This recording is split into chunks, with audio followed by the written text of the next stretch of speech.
నెల్లూరు నీరజానంగానే చాలా మందికి ఇప్పటికీ ఉన్న డౌట్ ఏంటంటే జబర్దస్త్ నుంచి ఎందుకు బయటకు వచ్చారు. యాక్చువల్గా జబర్దస్త్లో ఇప్పుడున్న కామెడీ చూస్తుంటే మీరు చేసే కామెడీలో సగం కూడా ఎవరు చేయలేరు.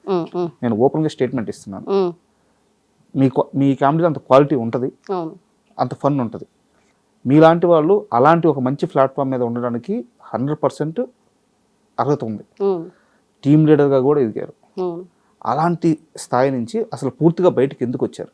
ఏమండి నాకు ఎక్కడ బాధేసిందంటే జబర్దస్త్లో 12 ఎపిసోడ్లు టీమ్ లీడర్ పిలిచారు, టీమ్ లీడర్గా అనౌన్స్ చేశారు. మా సుబ్బుగానికి నన్ను ఆమెకి నేమ్ ఒక బ్రాండ్ నేమ్ ఉందన్న ఆమె పేరే పెడతామన్నా నెల్లూరు నీరజ. సరే మా ఆయన పేరు నాకు మింగిల్ చేసి పెట్టమన్నా వద్దన్నారు. సరే మా ఆయన నాకన్నా ముందు మా ఆయన చాలా రైటర్గాను మా టీం తీసుకురావడానికి చాలా బాగా కష్టపడ్డారు.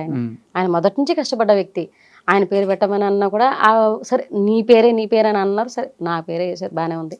అదంతా కూడా కాదు, ఒక 10 ఎపిసోడ్లు చేసిన తర్వాత ఒక మెంటల్ ప్రెజర్ ఇచ్చారండి. మెంటల్ ప్రెజర్ ఇచ్చారు.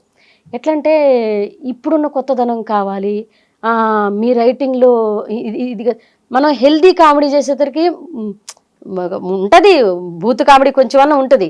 అది లేకుండా జనాలు చూడరు. ఈ రోజుల్లో అంత అప్డేట్ అయ్యారనమాట.